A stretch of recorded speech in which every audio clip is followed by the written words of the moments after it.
So hello and welcome to another instalment of Rockstar Games Unreleased media. If you're new to the series, we only cover official Rockstar projects only, so this means no mods, no fan-made YouTube videos or anything of the sort. So with that out the way, let's jump straight in.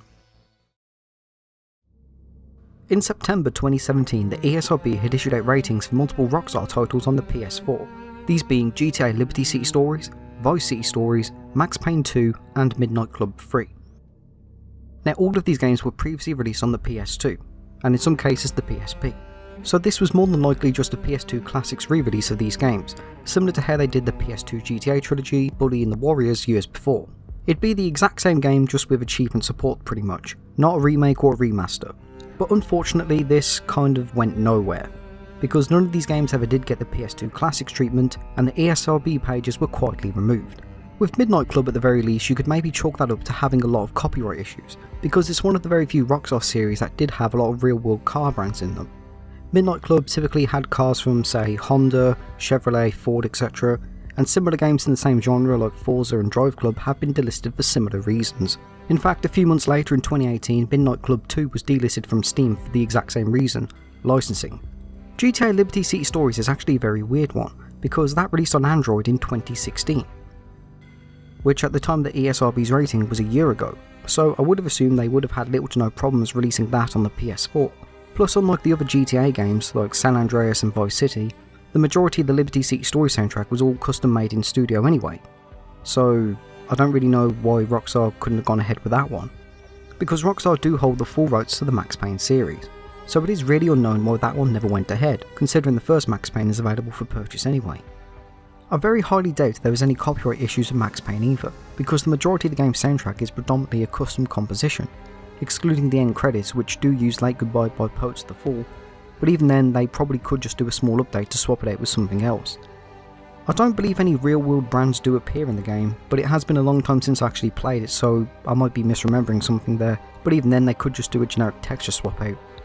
And I very highly doubt Remedy had anything to do with this either, because as I said, Rockstar do own the rights to the game, so I'm not sure if Remedy would have a say in it anyway. But for what it's worth, Remedy do love Max Payne and seem to love it more than Rockstar themselves, and as said, the first game's available anyway, so I very highly doubt they had anything to do with this either. So why Max Payne 2 wasn't released, I don't know. Vice City Stories in general has always had some very heavy discussion on why Rockstar seem to ignore it, because it's the only PS2 era GTA title to have not been ported to mobile. The most commonly accepted reason, keyword accepted reason because no official confirmation has been given again, but it's likely something to do with Phil Collins, because in Vice City Stories he plays himself. So Rockstar would likely need to seek out permission and possibly relicense his image if they were to re-release Vice City Stories in any capacity. And unlike say GTA Vice City or GTA 4 where they could easily replace some songs on the soundtrack they couldn't get rights to again, Phil Collins is an integral part of the Vice City Stories story. So Rockstar can't erase him to skirt around that issue without redoing the entire game again, which at that point, why bother?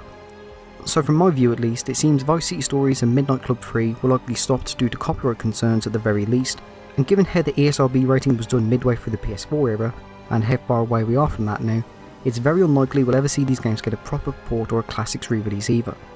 Which means unlike other games like Bully or the Warriors where you can just play them on any platform you want, if you want to play these games legally, well you're going to have to go out and buy a PS2. Or find alternative methods.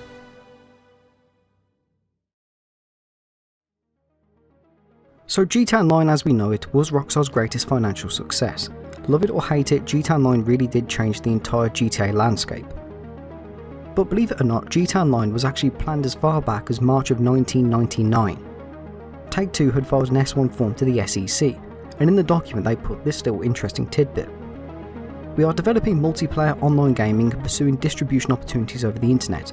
We are currently developing a multiplayer online version of Grand Theft Auto, and we intend to develop additional multiplayer online versions of our titles in the near future. Now given this was just a form filing to the United States government, it's obviously not something that Take-Two kind of publicly announced like they would do with any other game. But interestingly, a few months later in December 1999, PC Zone had an article up about this new GTA Online, in an article titled No Stopping GTA. It's a very brief article, but it said this: having snapped up DMA design from publisher Infogrames, Take-Two have big plans for the Scottish developer, with ambitions to extend the Grand Theft Auto series with 2 more titles. GTA 3D would be the obvious next step, setting the crime world up in 3D cities, with players able to walk about Quake style and carjack various vehicles in a range of cities. Grand Theft Auto Crime World is a different matter, with worldwide servers letting you drive with and against other players in local cities. Whether this means only US players will be able to drive in US cities remains to be seen, and we don't yet know if Crime World will be 3D or top down. At a guess, a 2D view seems more feasible at this stage. We'll keep you posted on release dates for both of these games. And that was the only official mention of GTA Online Crime World, because it was canned, likely in favour of GTA 3, which interestingly was supposed to have its own GTA Online mode for PC only, because design documents leaked which were made in 2001, going over the entire plans of GTA Online. It's also worth noting the GTA Online logo that's used for GTA 5's Online was kind of reused from this document. And GTA having any kind of official multiplayer wouldn't really be seen until GTA 4, where players got their first taste of an actual GTA Online multiplayer. Then of course, because multiplayer was becoming the norm across the gaming world in general, they could properly revisit their ideas for a GTA Online game, as we've seen with GTA 5's online mode, which basically split off into its own thing, having its own stories, missions, features and so much more that aren't present in single player. But it is extremely interesting to see how Rockstar really wanted to make GTA Online nearly 30 years ago. Initially, after acquiring Barking Dog Studios and rebranding them into Rockstar Vancouver, the team was split into two groups. One group would work on Bully, due to the overwhelming pro success of GTA 3 and then wanting to experiment with the GTA 3 formula. The other group would be working on Spec Ops, which was a prominent Take-Two IP which had many games on the PlayStation 1. Barking Dog were chosen because of their previous expertise in shooters, because some of their best work was assisting Valve on the development of Counter-Strike.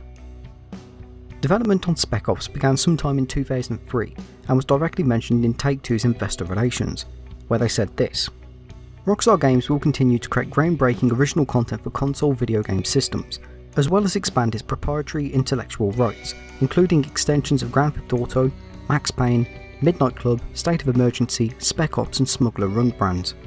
Rockstar currently have 11 original projects in production at its 5 internal development studios. Aside from this, Spec Ops was never officially announced, and at most a very tiny handful of tidbits that came out about it. No leaked gameplay or leaked builds, but the first bit being some concept artwork, mostly of characters. We have Warwick, Occo and Cross, alongside 2 unnamed characters as well. The only other bit of information that came out about it was the soundtrack composer, because Queens of the Stone Age members Josh Homme and Elaine Johannes were hired to compose the soundtrack. And while Elaine has never spoken about the Spec Ops game himself, Josh has, where he mentioned it in an interview with MTV. Elaine and I are writing the music for a Rockstar game called Spec Ops. There's a bunch of versions and new songs. Some of them are mellow, some of them are rock, and some are like hip hop because we're a bunch of white guys. And MTV did also put this little bit in the article. For Homme, working with Rockstar on the new game was a dream come true. Kind of. He doesn't actually play any video games, but he does enjoy the process of writing tunes for the small screen. And that's all that's really known about Spec Ops, since it was canned quietly and the entire team were put down to work on Bully instead. I guess this also doubles as a bit of lost media for Queens of the Stone Age because, well, none of the music that Josh and Elaine composed has actually leaked either. So there's some Queens of the Stone Age lost media for you as well, I guess. So I did a video about a Spiritual Warriors successor a while ago, so I'm going to replay that video instead, because that video covers everything. In 2006, Rockstar were already planning a sequel to The Warriors for the PlayStation 2. But before development of this even got underway, there's already 2 major problems that came about. First of all was The Warriors itself, because it was a licensed brand, and because of how successful the first Warriors was, it probably would cost an even larger sum to license this time. Now the second problem was, there was no real sequel to go off. So Rockstar would have to come up with their own completely original story, which in all fairness isn't that big of a problem, as Rockstar were and are still known for their fantastic storytelling. But unlike GTA, Bully or Manhunt, where Rockstar have complete control over what happens, they would have to stick pretty closely to Soul Uric style, in order to avoid drifting too far from the Warriors theme. So upon deciding they didn't really want to pay for a new license to use the Warriors branding, Rockstar wanted to take this Warriors project and instead turn it into something else. Something that wasn't tied to the Warriors branding enough to warrant paying a license for, nor would it affect the Warriors universe, but close enough so people could tell it was very heavily based off the Warriors, a bit like how GTA Vice City had giant Scarface tributes. So after coming up with ideas, Rockstar had their perfect Warriors sequel set in mind. Set in 1960s Britain and set during the real life events during the Mods vs Rockers era. The game Rockstar planned was now going to be known as We Are the Mods. Now being set in 1960s Britain means this would have marked Rockstar's second visit to the United Kingdom, and seeing as Rockstar were trying out close quarter combat with games like the Warriors and Bully, I think the UK was a good choice of setting for this kind of stuff. Now development of this was already a bit messy, as Rockstar Toronto were told to move all the work done on We Are the Mods to the Xbox 360, and possibly start utilising their new Rockstar Advanced gaming engine, and completely cancel the PlayStation 2 version, as at this point the Xbox 360 was a fresh new release.